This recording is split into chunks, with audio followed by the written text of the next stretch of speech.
my black and white scarf, my black and white scarf, my black and white scarf, my black and white, yeah, it's black and white, we're just black and white, it's my black and white, it's my black and white scarf.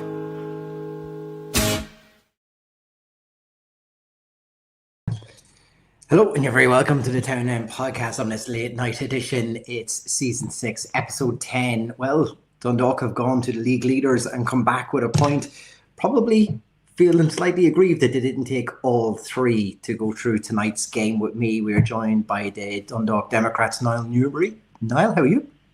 How are you, Chris? Good to be back.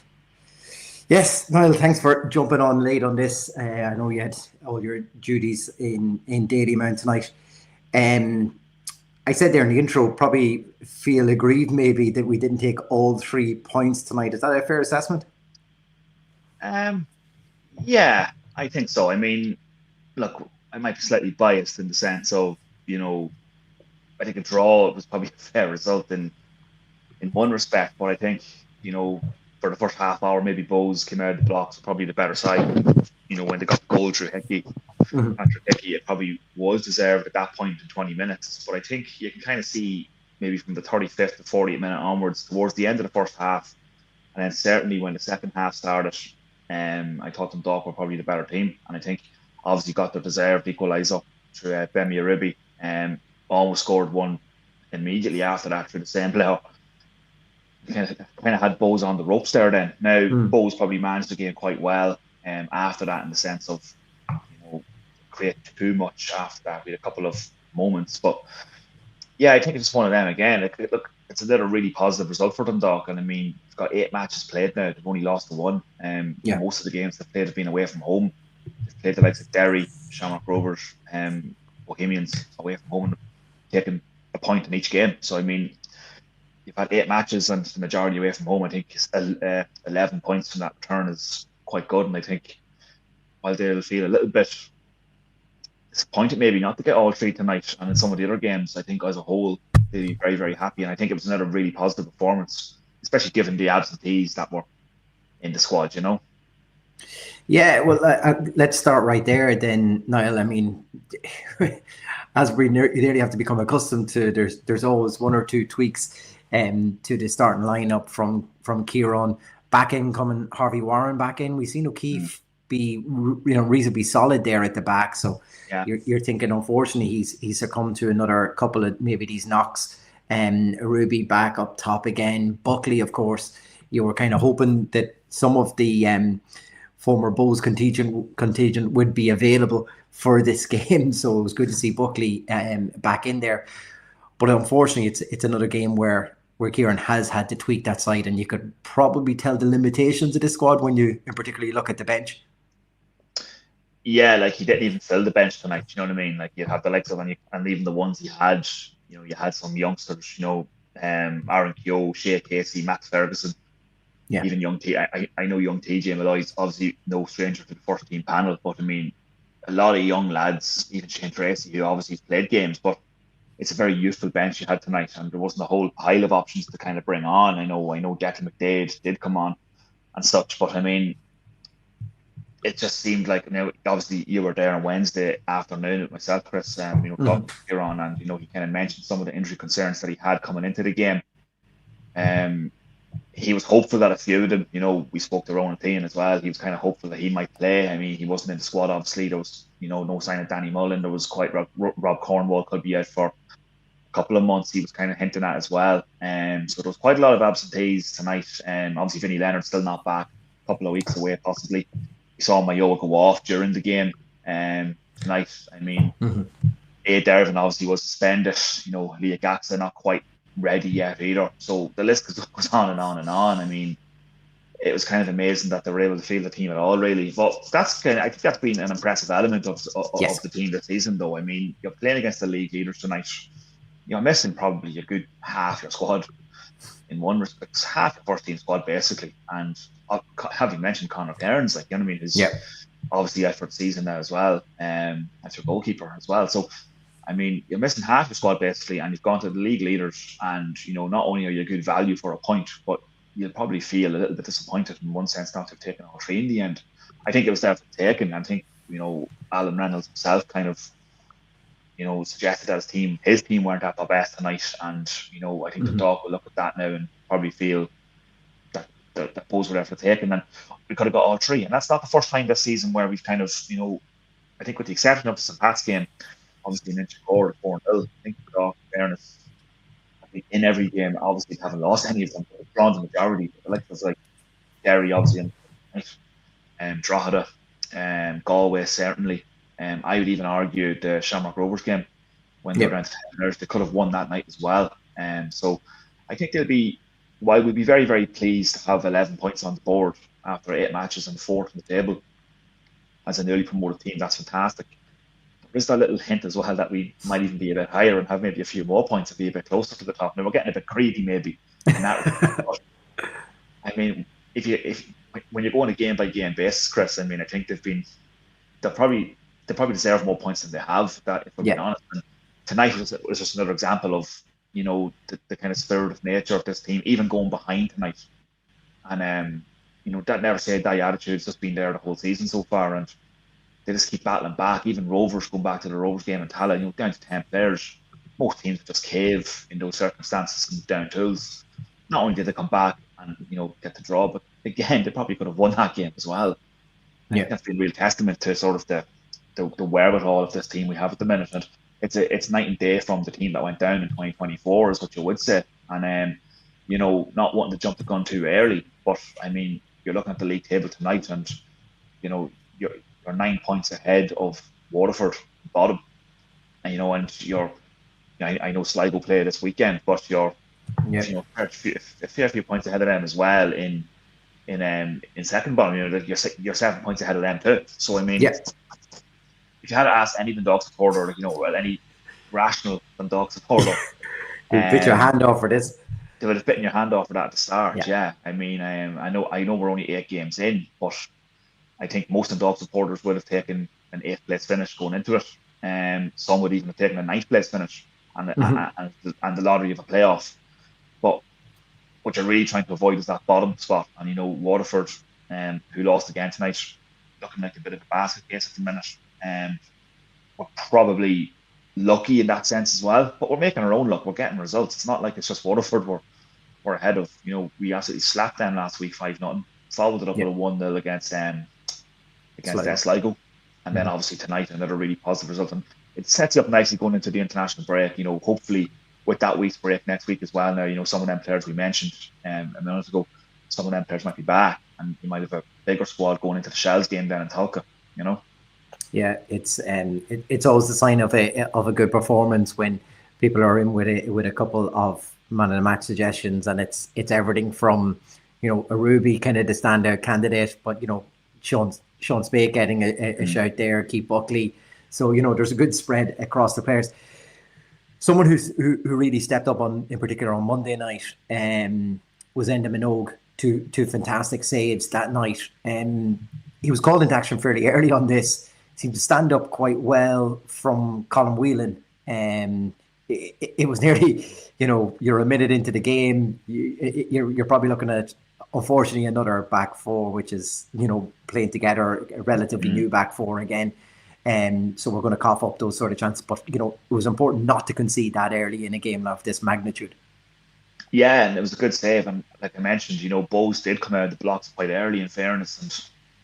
And I think it was a Ross Tierney ball, maybe over the top. And Colin Whelan, who's got a fair few goals this season already, got himself in a position. And, Enda Minogue, in unexpected circumstances, has come in the last couple of games. And, he Enda last year obviously played. He was the first choice from the beginning of the season.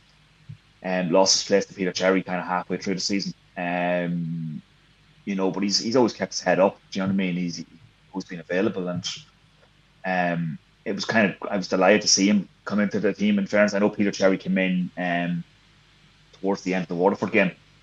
Well, Peter obviously will tell you himself. He's 43 this year. And I think a whole season of Premier Division football would be a big ask for 43 for a guy going on 43. as big a legend as he is. And in fairness, there wouldn't be any point in not playing Enda Minogue in the sense of like, what's the point in having him at the club if you're not going to go with Enda? And at this point, it's a chance for him. It's a real opportunity for him. Obviously, he'd be gutted that, Connor's got the injury that he has, and it's not nice to see. But I think deep down, Enda Minogue would be, secretly kind of relishing the opportunity and thinking this is my chance, that this is his time to really stake a claim. And he made an excellent save on Monday night against Sligo.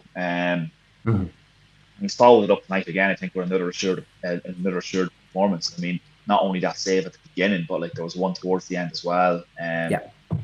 Hugh Martin, I think it was. And I mean, obviously, look, it's a save you'd expect him to make, but he's just building that confidence again. Two really solid performances between the sticks in the space of a week will be doing him no harm whatsoever.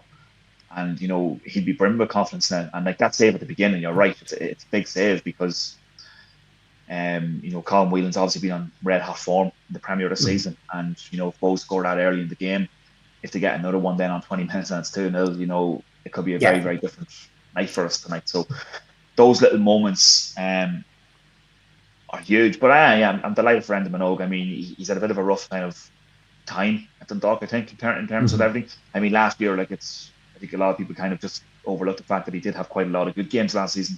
In goals for Dundalk. He made a couple of mistakes, which I'm sure he'll admit himself. But I think overall, I mean, he was doing okay. But obviously, Peter came in, done quite well also in the second half of last season in the First Division.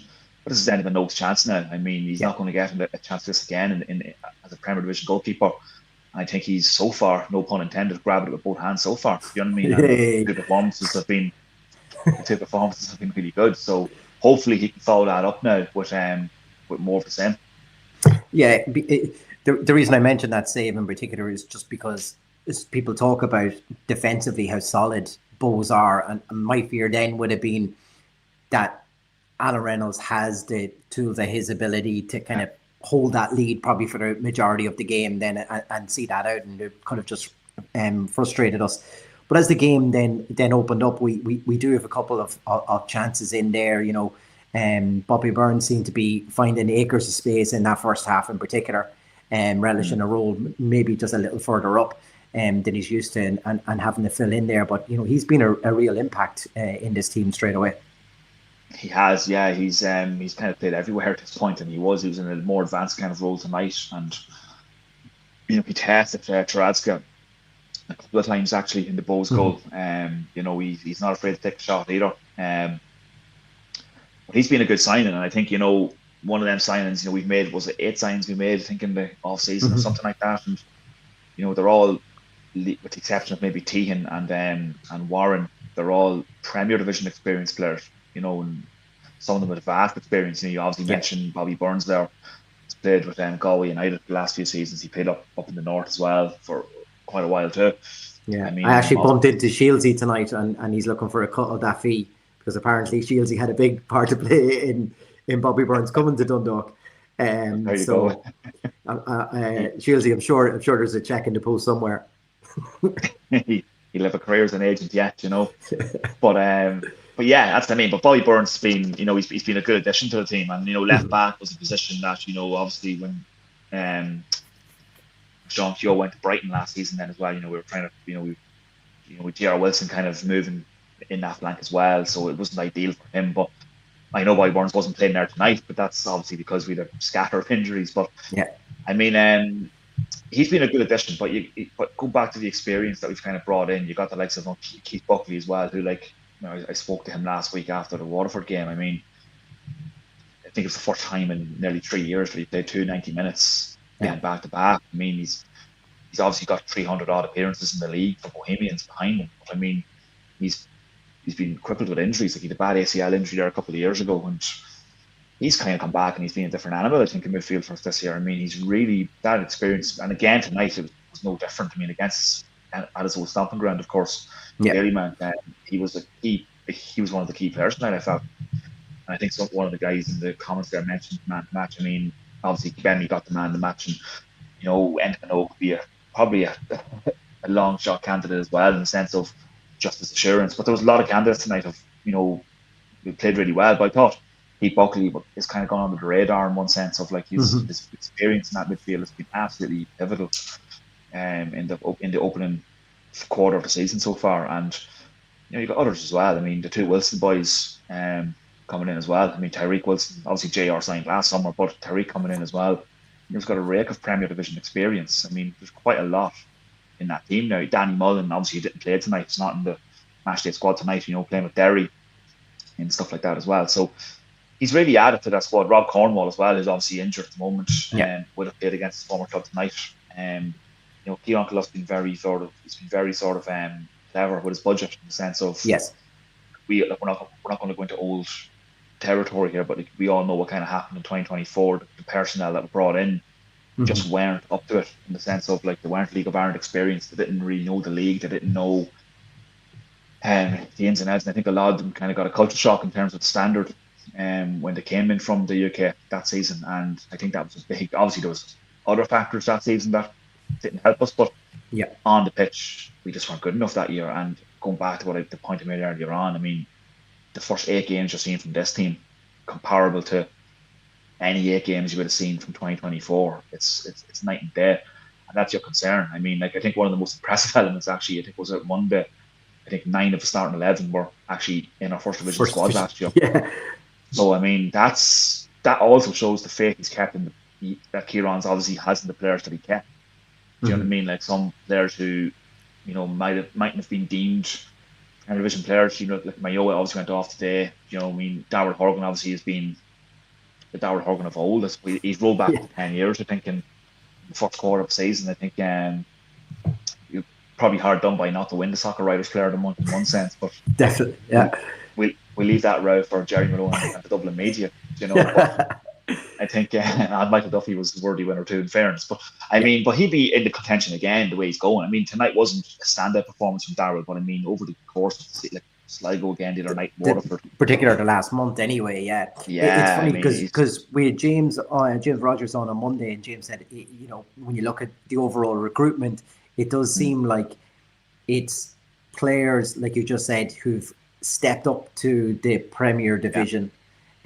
With a point to prove, but then also he's got experienced Premier Division players who maybe have a point to prove in like you said, Cornwall, Buckley, Mullen in particular. These are all ones who were deemed not good enough for other Premier Division, and it looks like Kieran and Ken have rebuilt these players into a mold of, and that's probably the theme running right the way through this team is.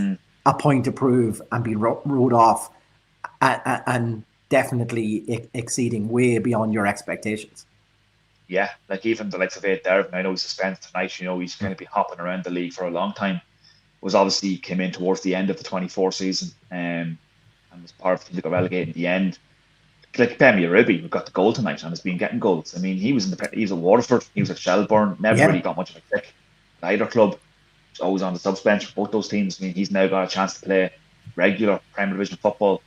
I mean, there's quite a lot. Even Jason Crawley's got, there was at times when Owen Kenny was getting criticism from his own fans last year, and then you hit the form he hit at the end and has stepped up amazingly this year. And even tonight, I thought again, Owen Kenny's just been a different animal. In recent times. I mean, last year, a bit of a slowish start to the first division last year, I felt from maybe the early summer onwards. I think he scored a goal down in Kerry last year, and I remember interviewing him after that game. And I'm not saying I'm taking any credit for his form or anything like that, but he's just going from he's a really nice chap, and he's gone from strength to strength since then. And I mean, once he got that goal off his back, like he finally hit the net. I mean, he just seems to have just gone on this run now, and he's carried that into the Premier as well. Like it's not just the goals he's scoring, but it's his overall involvement in the play. I mean, even tonight, I'd like to get a second look at it, the penalty shout, but I mean, I'm not too sure. Like a lot of people are telling me it was, but I mean, I might want to look at it again. I mean, there were certainly big claims from Dundalk to him, but I think he's just getting involved and he's just a nuisance to play against. I'd say. And again, another one who, maybe in a slightly different way has a point to prove. Like Bobby Burns as well. I mean, who we mentioned, he was a Galway. Obviously he was a good player, but wouldn't have been making headlines necessarily for Galway. Do you know what I mean? He must just have a good agent. Well, yeah, true. Harry Groom as well. I mean, he's been in the first division for a long time. He's now a Premier Division player. He'll be relishing the opportunity now to be a Premier Division footballer. Harvey Mhm. Warren, who played tonight, he's kind of a newish, newish to he was basically new to the first division last Yeah. year, let alone the Premier this year. We hadn't got a lot of first team games under his belt. Ronan Tehan, who didn't play tonight, is injured, who we spoke to on Wednesday Mhm. afternoon. I mean, he's looked fantastic in the games he's played. So I think there's a real good blend of, you know, players who's obviously kept from last year and players with a point to prove, and just fresh into this as well of like players who want to make a career for themselves in the game. I Yeah. think that's a recipe that's going to really help Dundalk now, because this is a far cry from the squad of players you had in 2024, where, with the greatest respect, I think there were just boys kind of coming over and thinking this is going to be a bit of a walk in the park for them and just another contract for them Mhm. essentially. I think this is a much different environment, much different vibe to this squad, where I think it's boys who really feel there's a future in the game, and they're being led by the likes of Darrell Horgans and the Keith Buckleys and of this world. Do you know what I mean? Who've Yeah. been there and kind of done it. And I think that blend is really going to help these boys. And I think it's going to help them Dundalk in the long run. I mean, the table doesn't lie. I know it's early days, but you say the Mhm. table starts taking shape maybe after the first round or so. I mean, we're nearly at that stage. By Shelbourne in 2 weeks, we would have played every team once, and most of them have Yep. been away. I think 6 of them will have been away from home in the second round of fixtures. Crucially, you've got 9 games. 6 of them are going to be at home. So, I Yes. mean, you could very realistically be looking at a situation where we're halfway through the season in a very strong position. Because I think I mentioned to you in the Spirit Store towards the end of last year, like how big the Oriel Park factor is going to be Mhm. for Dundalk this year. And when you've got 6 games out of 9 now, the next 9 at home after Shells, you could be in a really good position in the halfway point, and you could nearly, if all going well, like you could nearly be already avoiding that bottom spot, and looking Yeah. at 8, then maybe even higher, who knows? But I suppose we'll cross that bridge when we come to it. But I mean, look, we won't get ahead of ourselves first. We'll keep going the way we're going. But I think at Yeah. the moment, I think every Dundalk supporter, myself included, will be absolutely delighted with how things are going at the minute on the pitch. Yeah, well, Gally will be delighted. You've definitely taken his mantle of running away with things. We'll hand out Premier No, Division I won't. titles I won't. tonight. No. I nearly cost the first division last year, so I That's won't. true. I won't. That's true. To go back to the game tonight, then Niall, I suppose the only blot on the performance was the concession of the goal. I mentioned earlier on that Bowes are probably such a solid squad this year, and they're known for their defensive ability. One of those, defenders in particular is Patrick Hickey. Besides the fact that he's like 20 foot tall, but as soon as you get a set piece, he's going up. That's the target man for it. It doesn't directly Yeah. come into him. It's a kind of, I suppose, a quick enough free kick laid down to the side. Kind of catches Owen Kenny off slightly. He's maybe a yard behind trying to Yeah. close that ball down when the cross comes in.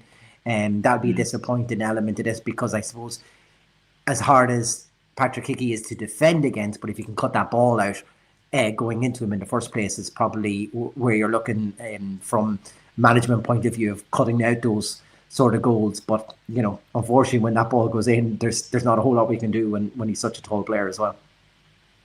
Yeah. At the same time, I think that's true. Patrick Hickey's obviously been on great form, not just for Bowes this season, but for Galway as well. Before that, and that loan before that. I mean, he's a good player. And he's a player who'd be in addition to anyone's team, really, in this league. But I think Kieran will be disappointed at the nature of it. I mean, like, I'm sure they would have been. I'm sure that would have been flagged during the week. That Yeah. threat, do you know what I mean? He doesn't even really But, jump that much, but it's delivered really yeah, well into the box. It goes right the way across the box, it is, probably and into it an is a good area that, cross. yeah, Yeah, it's a good cross it's a in the good sense that cross. it's going away slightly from goal, so Enda can't come. There's a lot of players coming across him Yeah, as well. If Enda came, he probably collides with another player and doesn't mm, make the ball anyway. So he made the right decision not trying to come for it. But the fact that it's come across our 6 yard box, that's a disappointing thing, that we haven't put a better challenge on. And the fact that the tallest player on the pitch hasn't really needed to jump for the ball he to get hasn't. it, and No. it's in the back of the net. That's the disappointing thing, isn't it?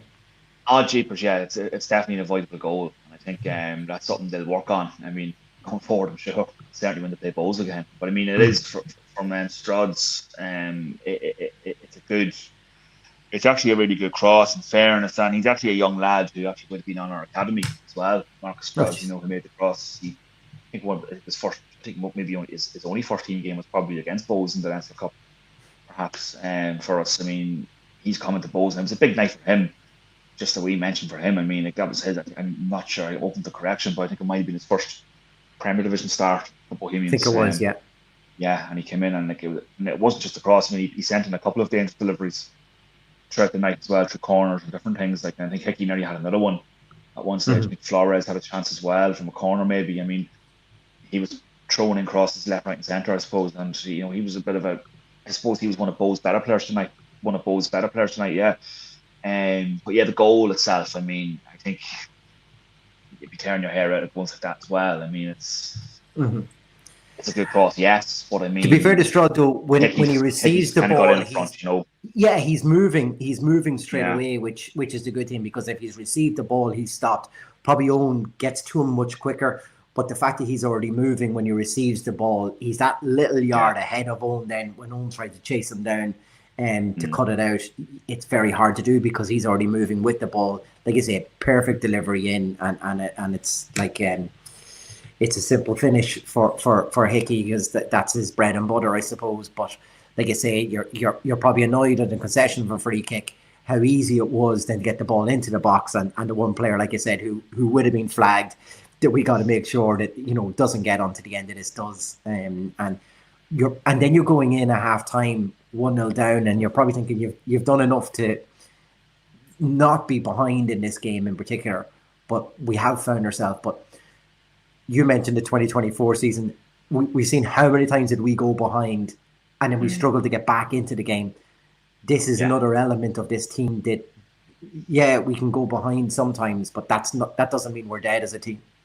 Yeah, you saw it in Galway as well. I mean, obviously the Galway game was quite significant in the sense of we went ahead, then went 2-1 behind, and you're more likely to lose the head at that stage, having been in front, then thrown away a lead, to then come back and still draw the game and get something out of it. I mean, was a big result. And considering Galway are likely to be in that bottom part of the league, I mean, the key there was not to lose that game away from home, and then you obviously beat Waterford and Sligo after that at home. So I mean, these are really significant results. The Shamrock Rovers game was a standout as well in that sense. Like, not only have you fallen behind, but you're also going to Kent Blairv against the against the so-called champions, I suppose. And you've come and you've got a point, and you might have even got more in that game as well. Obviously, in the first couple of games, we were on the receiving end of that. I mean, we were beating Derry up until the last minute. Same against Drogheda as well.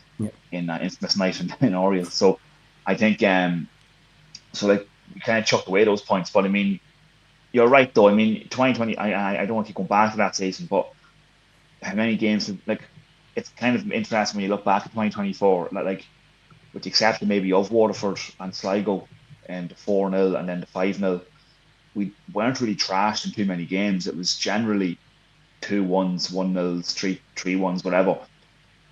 But it's just a case of confidence. No confidence to get back into a game. Teams were able to see it out against us. We just never looked like a team that could turn things around. And you go behind tonight, and you're there at half time, and you're saying to yourself, I can see Dundalk getting back into this.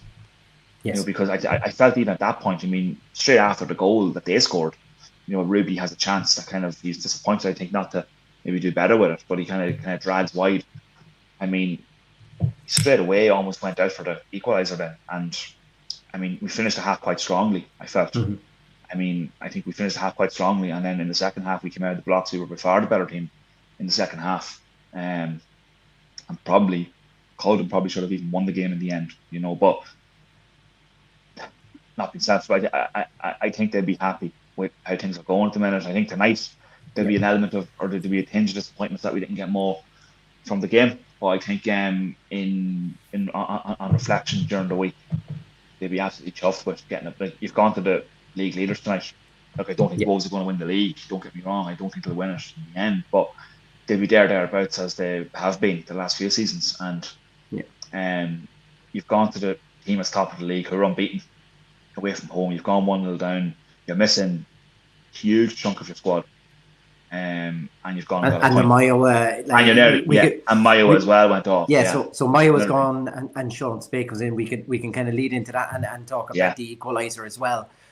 But like that's not an easy environment for Sean Spake No. coming in there as well and to get in and get in the mix because to Mm. be fair, it's a great ball by Buckley. It's big, long, kind of Yeah. leaping ball, and he's looking for somebody getting the end of it. You're not expecting Sean Spade to be able to go compete, but he doesn't give up when it even gets to the byline, where you think maybe a young player would, because I think they're going to be clattered here, Yeah. and knocked off the pitch, and you're thinking, you don't have that bravery when you're that young. But he does. He doesn't give up on the ball and puts a great ball back across. As soon as I seen the goal, it had shades of Drogheda all over. And I thought, I hope to God this goes our way, because we didn't get to look that night and to see these things even themselves out. Yeah. If you ask me, it's a great leap. It By is, yeah, Bemi at the front post. He just gets there quicker than the keeper. Yeah. If you ask me, it's not like he's challenging unfairly, as No. we may have thought for the Drogheda equaliser that night. This just seems You're like always, more hungry at the near post now. yeah, I think you're always not going into conspiracy theories, but I think at Dalymount Park, in front of the crowd there, you're always worrying that the referee's going to cave into the pressure there and just give a free out. Something Yes. like that. I mean, you look at the replay over and over. There's not even a tinge of a foul there, in my opinion. I mean, I don't even think, in fairness, there's too much of an appeal for a foul. I think Charadska will feel he could have done better there, And I think he was the only one appealing, but he probably coming from the fact that the keepers are so protected these days. He's I think it's more. best. Yeah, he might have felt he was going to get the benefit of the doubt, maybe. I mean, of that, but I don't think there's even. Then maybe it's just as well there's no VAR in this league, because it might have gone for 20 minutes and then we'd make a decision and then it would go against us. But I don't think, in fairness, there was much of it. And I think I don't think I'm being biased there. I don't think there was a foul there at all. And going back to young Spate, Sean Spate, I'm not quite sure how he keeps that in. I mean, he's done really well. To do that, it's obviously a ball from Buckley from the back there. Again, that's the kind of direct play you need sometimes. Yeah, 100%. From an experienced player like that, and he's not afraid to throw those balls into the danger area, and you need that sometimes, and it worked for us there. And Bemi Ruby, who was just a nuisance to goals all night, I think deservedly got the man of the match. I felt as well, from the television broadcasters. I think. Hope you're not leaking it. I hope you're not leaking your choice just yet now. No, you can find it on Tuesday in the paper for that one, for the modest price of $3, whatever it is these days. But I think shameless self-promotion there, Chris. Sure. But I mean, I think. But yeah, I think. But it's probably hunger from Sean Spate to not give up on that ball, get it across, and then hunger from Bemi to get there before Jurassic. Absolutely, but I thought Sean Spate, not only just with the assist there. I mean, when he came on in general, I thought he was absolutely superb. Yeah, he fit in really, really well. He was throwing himself into challenges. He was, the crowd were absolutely loving him. I mean, he's one for the future again, and I mean. We're not going to go into the same conversation we normally go into when I'm on, but we've spoken about young lads and like the youth players we've kind of brought through in recent years, and just the sheer value that has for the club now. Look at Vinnie Leonard's transfer or impending transfer to Norwich now, the money that's going to generate for the club. I mean, when the club is still in financial jeopardy, these things are needed. Yes. And it's probably the model that all League of Ireland Premier Division teams in particular will have going forward, that a portion of their academy prospects will be sold for a value to hopefully an inflated value to help, like we've seen Shamrock Rovers do, and the reinvestment they've been able to do back into their academy levels has been immense. Like in particular the Gavin Bazzuno one, paying for most of everything they've done in Roadstone. So it goes to show the value of what you need and how that conveyor belt then can kick off and can have these players going. That is something we talked about it before. Under the most successful part under Stephen Kenny for this club, we had little to no academy prospects coming through. There was nobody really coming through at that point, and it's not to say there wasn't good players in the academy. It's just to say that there wasn't really an opportunity platform here for them.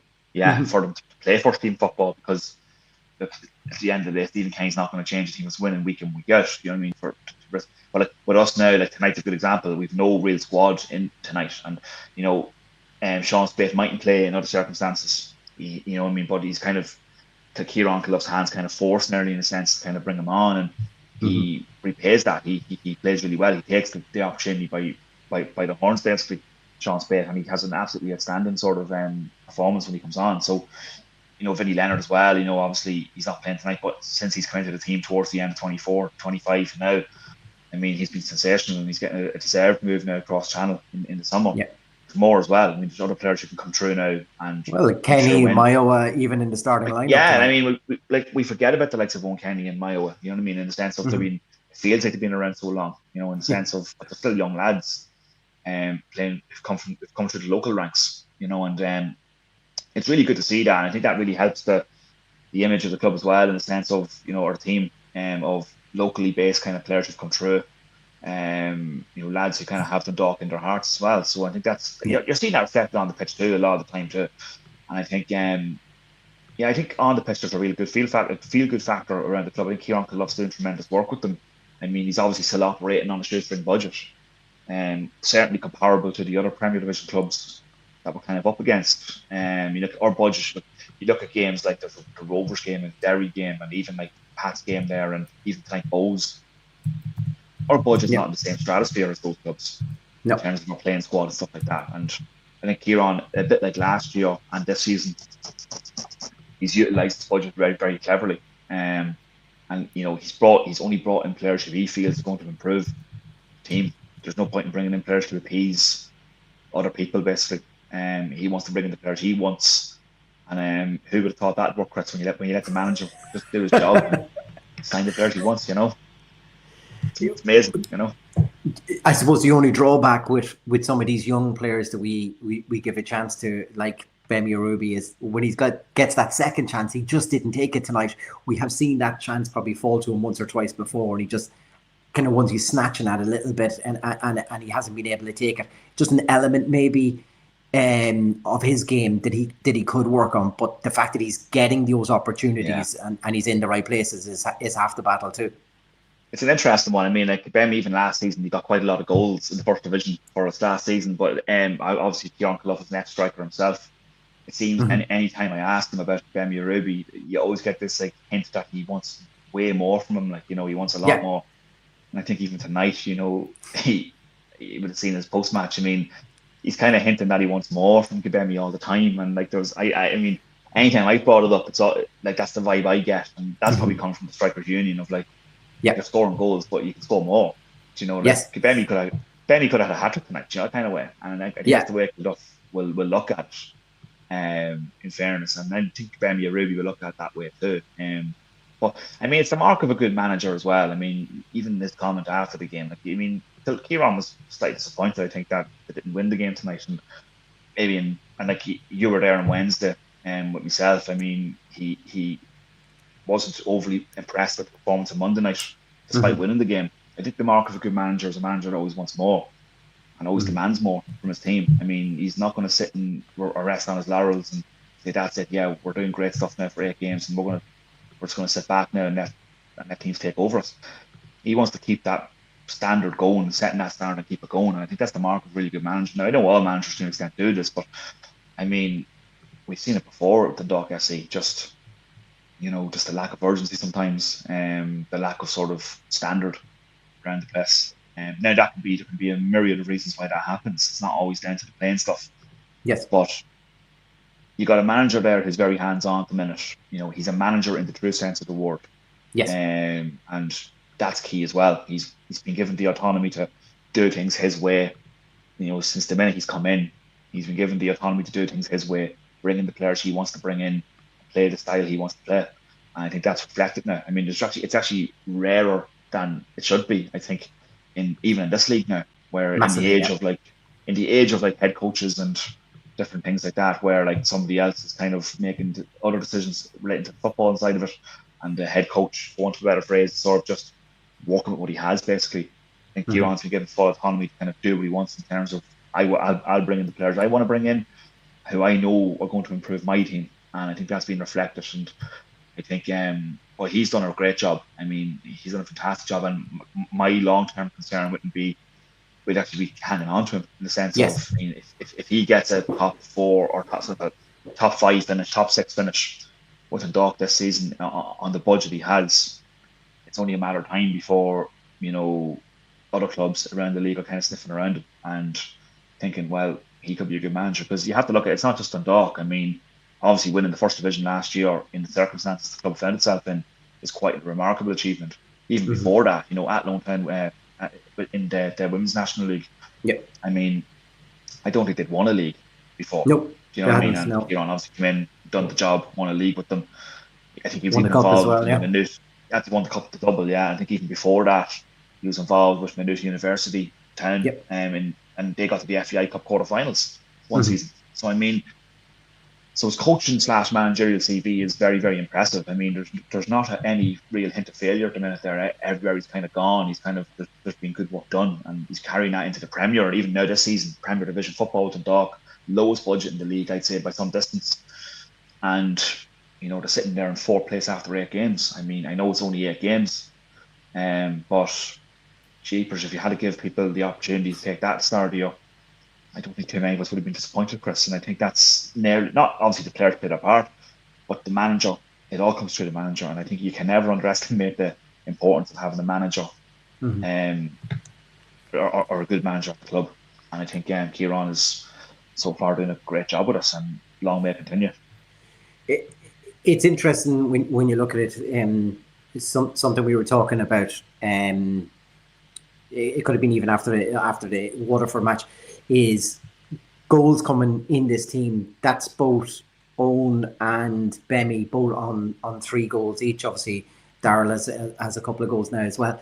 Yeah, it's amazing. You think Tian getting in there, and McDade, obviously Mullen as well. There's an array of, like, we've seen this in the first division, and we talked about it at length at the end of the season review of having 4 players on double digits by the end of the season was an amazing feat, because you normally assume, a bit like probably even Cork with Shawnee Maguire, it's him pulling them through and getting wins.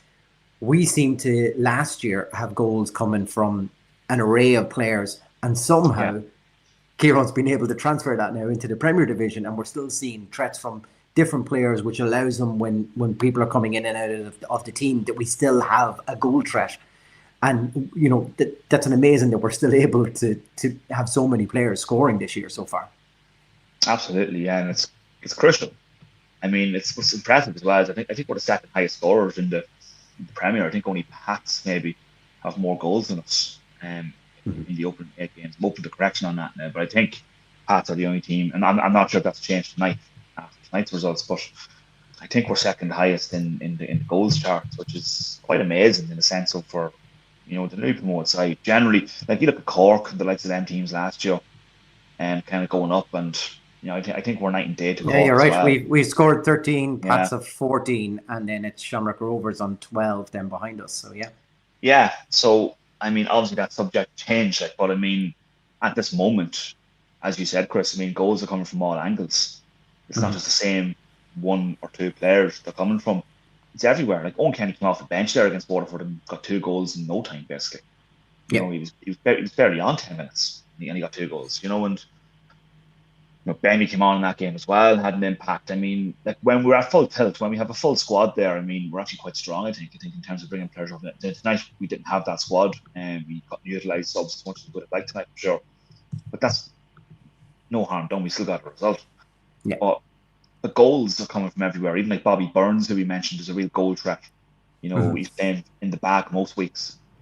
He got a big goal in Galway against the former club as well. And even tonight, I mean, he's tested Taraska quite a couple of times. And, obviously Darrell Horgan, who we've mentioned, he's not just getting goals, he's getting assists. Owen Kenny's similar, Bemi Ruby similar, Danny Mullen has been getting goals when he's been playing. I mean, the goals come from all angles.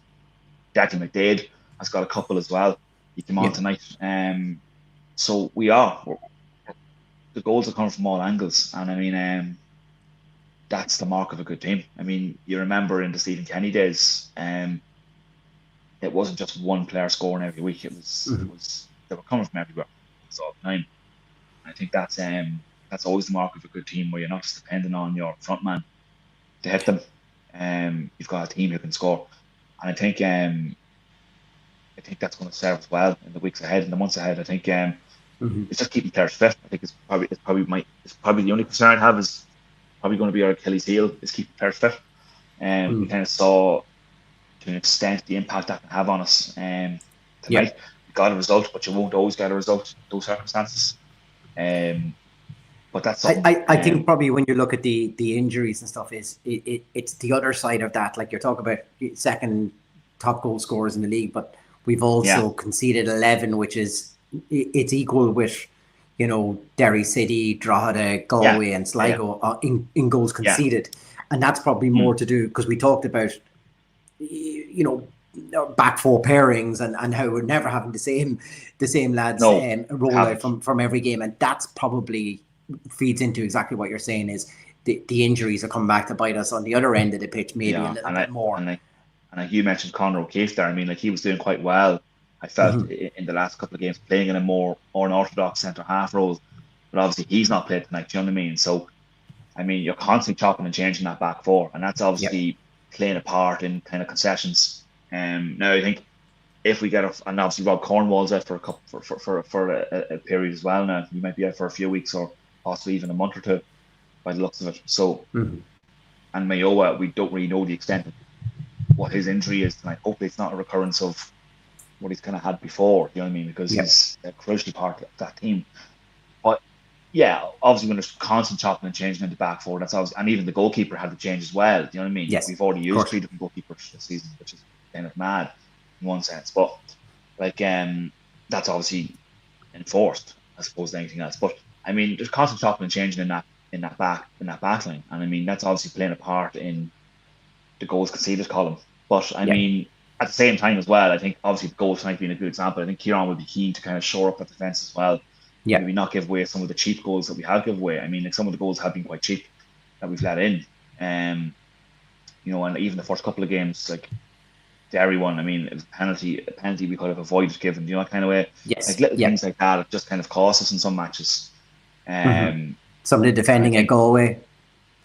yeah, do you know what I mean? Just those little lapses sometimes. But I'm sure that stuff that would be massive as the season progresses, and maybe when we get that settled back for, you might see a bit more of a confidence in the back. I mean, Harvey Warren's obviously playing tonight.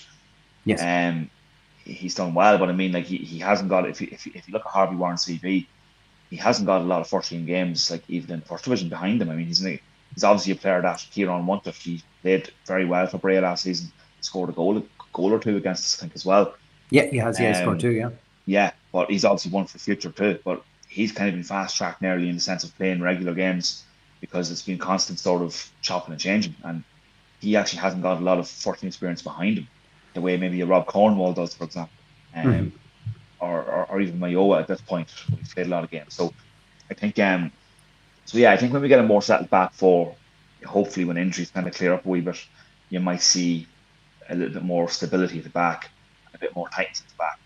Yeah. That's probably, and you're right, that's probably the only thing that's probably a bit of a concern at the minute. But like, we're not keeping too many clean sheets. But at the same time, we're scoring goals. At And I least we're mean, scoring. Yeah. scoring goals. And the problem we had in 24 was we weren't keeping clean sheets, but we weren't scoring. So I think, look, results, it's a results business. And at the moment, they're getting results. We played 8 games and we lost one. So I think Mhm. we have to take that as a real positive, Chris. Yeah, absolutely. Just to box off with a bit of housekeeping for this. There's enough people in, I suppose, for a man of the match. We better appease the viewers and the listeners on this. For yourself, Niall, who stood out for you tonight? Yeah, there was quite a few players. I mean, I have to give a mention to Enda Minogue. I thought Enda, Mm-hmm. looked very assured tonight. It's not easy for a goalkeeper coming in from the cold nearly, and he done the same against Sligo on Monday. I thought Owen Kenny really showed great sort of, just does what Owen Kenny does at this point, basically. Keith Buckley, somebody mentioned, I thought was a really good Yep. contender for man of the match, and has been in most games actually that he's played for us. Sean Spate, I thought was really good when he came on. in difficult circumstances again, thrown into the deep end to one extent. Bobby Burns played well. The Wilson boys, gave it a good shift again tonight. Darrell Horgan probably didn't have his best game this season, but was still a danger. I mean, just the way Kibemi Ruby just sort of caused absolute havoc into that pose. I mean, I love seeing a striker, just an old-fashioned striker's performance. I thought, and I just think, he got the goal he deserves. Well, probably could have had a couple more. I'm gonna go with Virgin Television's choice, and I think Kibemi Ruby was a worthy man in the match tonight. But all around, Chris, I think it was a good performance. I mean, there's not any player in that pitch tonight where you'd say, yeah. I mean, I think any one of them could have been a contender in one respect, but I mean, a lot of them, like Buckley, have gone on the radar in a lot of games, but all around were playing really well. But I just think Kibemi Ruby, just for his, like, even at the end there, I mean, I think he made a big challenge as well. Like he ran chasing lost causes and stuff, just to chasing lost causes to keep them keep the defense busy. Like that's it's the ugly work of being an attacker that people don't tell you about, isn't it? It's how you tire out defenders around you to get an opportunity. And that's what I loved about him. I mean, it wasn't just his attacking threat tonight; it was everything. And I think it'd be too hard not to give it to him at this point. But there was a lot of players who might have been a contender on the other night as well. But Kibemi Ruby for me. Yeah, I think Keith Tracy would be delighted you're agreeing with him. But look, the majority of people were, but like I say, there's definitely a fair few nods there for Keith Buckley, and whether it was just going up against his old club and finding the extra bit in you there, or was the fact I don't know. I mean, I don't know. We just needed someone like him, though. Like there's one or two people mentioning that. You could say you've seen in Buckley tonight, you'd probably love Dervin to start materialising into that sort of a player going forward. Absolutely, yeah. And I think it'd be. I mean, Buckley obviously against his former club tonight, but I think in fairness to him, I think he's done it in most games he's played. He's gone under the radar slightly. I done a piece for him there for the paper last week and spoke to him after the Waterford game. I mean, he's I think he's been a really shrewd signing so far for us. He's a few raised eyebrows when he signed, I think, in terms of like how many games realistically is he going to be able to play for us. But he's started the majority of the games he played, and I mean, he's been a real standout performer for us. But Dervin obviously out tonight with suspension. It was a late challenge against Sligo on Will Fitzgerald, but look, Aid's a big part of that team as well. We got good options in midfield. Harry Groom as well goes on. When they're all available is the catch, isn't it?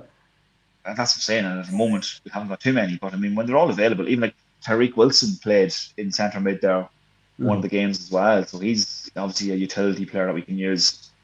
So we got good options around the pitch in that department.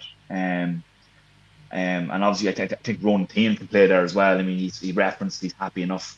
I asked him that question on Wednesday. He said he's happy enough to kind of play in the 8 or the 10. He's comfortable either or. So we do have good options in that department. Leo Gatson we haven't even mentioned him in nearly a year at this point. He's not too far away from the road to recovery now as well. And like he'd be like a new signing for us when he comes in. So look, you'd like to hope now with the international break coming up that it'll give the squad a bit of time to kind of reform a wee bit in terms of injuries kind of picking up and sort of like players coming back to full fitness, like, and Vinnie Leonard I know had a bit of a virus as well. I mean, players like that coming back to, like, hopefully we'll have a fuller squad by the time we play Shelbourne in Tolka Park in 2 weeks. And I think, like, because again, that's going to be another extremely tough encounter. But you wouldn't bet against us based on the games we've seen so far. I mean, the away performances in particular have been quite impressive. Going to the likes of Rovers, Derry, and Bows, getting a result. It's no mean feat for any team in this league, let alone a team that was in the first division last year, and then the year before that, we're looking at oblivion basically. Yeah. So like, I mean, so I think it's been very good, and I think it's just keeping it up now and making sure we're not resting on our laurels and getting too ahead of ourselves, but also maintaining that real positivity of like on the pitch things are going really well. Yeah, no, 100%. And look, we'll 100% agree on the Bemi Ruby thing. It seemed to be, it hit sort of a night there, and like I say, there's probably a hunger there to do even better from Kieran with it, and that's great to see. I love Dave Ella came in nice and early. I love when someone mentioned an hour before you even start the show for it. So just for that sheer commitment, Dave, you're a winner of a Tony's Pizzeria 15-inch pizza on us. So just give Vinny and the lads a contact there. And thanks as always to Vinny for their sponsorship again this year. And finally, Niall, you talked about how this break coming up is probably good to get a couple of heads back. But from a momentum point of view, you could probably do with the Shells game next week and keep going on this, because you're thinking there's, since the Pats defeat, we've shown it's maybe a little bit more wily, a little bit harder, to beat. Things just didn't go for us that night in Inchicore. We've shown that we're a more probably resilient team now and stuff like that. And you just hope that momentum hasn't dropped off in the week that we're not playing. Yeah, look, that's all. Look, I mean, it's one of them things. It's the international break. I mean, if you're in bad form in early, I don't know. I mean, I think if you're in bad form, if you aren't getting results, you nearly don't want it. Kind of way. I think. Yeah, you're looking for another game to get yourself back in. Like if I was a footballer at any level, I mean, I'd be looking at wanting to get back on the field as quick as possible and maybe put it right, as opposed to like. I don't think it'll affect him that much. I think it'd be grand. I mean, I think if you were to ask Kieran honestly, I think he'd be happy enough to get some bodies back for the Child's game and know that they're going into that break with a good sort of form behind them, unbeaten run now coming into it. And look, I mean, I suppose the answer to that question would probably formulate during our encounter at Tucker Park, and we'll realise where we are with it then. But I mean, I think they'd be happy enough to get the break at this point, just given the fact that the injuries they have. I mean, if they didn't have the injuries, maybe you'd make that case. I'd say we're like, maybe you just want to back out there and keep that momentum going. Then you've got Ireland on the international front. I mean, they got great results in the international break or in the World Cup qualification there. Now they've got months later. Now they're playing their next game, and the question is, will they bring that momentum in? I mean, who knows? I mean, it's a tough one, but a week shouldn't be too much of a problem for us, I don't think, given. And I think honestly, most managers would say they don't want it if they're on good form. But I think given the nature of the injury list we have, I think we'd be happy enough to kind of get some bodies back. I mean, I kind of felt bad asking Kieran about the injuries there the other day in terms of like, I knew he was going to go through a litany of them. And, but like, it's just, I think he'd be happy to get some bodies back now. And, in normal circumstances, you mightn't really want to break, but I think now at this point when when we're barely when we can't even feel the bench, and even the ones we have on the bench are basically youth players, youth team players. I think he'd be happy enough to get some bodies back now. I don't think it'll affect our momentum too much. I think they'd be on a bit of a high going into it.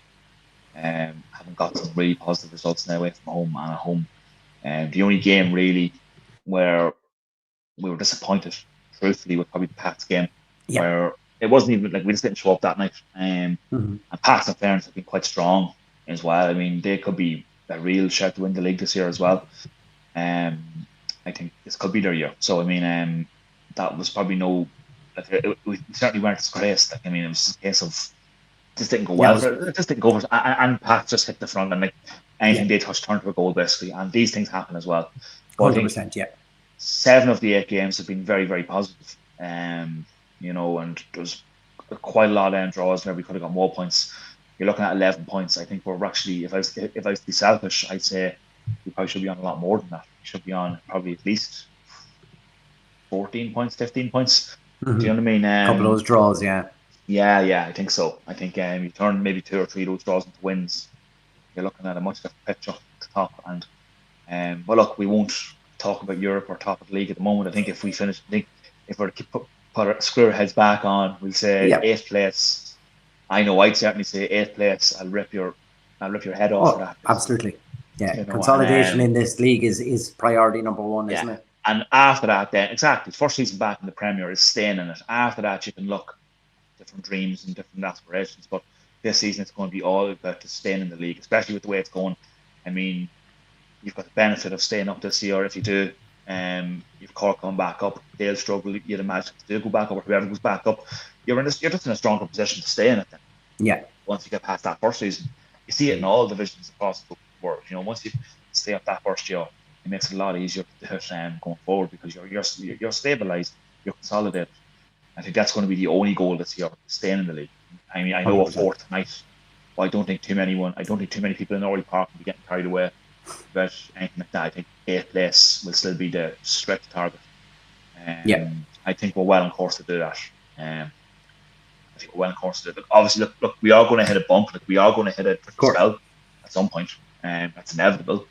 But I have good faith in the management and the squad of players to get us through that. And I think we'll be okay. And I do think we'll be okay this season. I think the Dundalk will stay up this year. I don't think it'll be as comfortable as maybe some think already. I think it'll be a tight squeeze, but I think we will stay up. And I think I'm saying that I don't think I'm saying that as much in hope as I am. I genuinely think the team's good enough. I mean, the personnel and the squad is good enough. Like, they're all Premier Division players. They're Premier Division experienced players. And that's crucial. I don't want to see. I mean, people are saying. I saw some comments after the Sligo game, and I know Kieran was critical himself, to a degree. But I saw some supporter comments just like, kind of slating the performance against Sligo nearly, and I was thinking, like, what do you want in the sense of like we're nearly promoted? Yeah, three points is I don't care. The most valuable. Yeah, I think this season I don't think we should be caring if we win every game 1-0 and it's bouncing off someone's arse into the net. I mean, it should be a case of getting points on the board to staying up. We're a newly promoted team. It's not going to be pretty every week.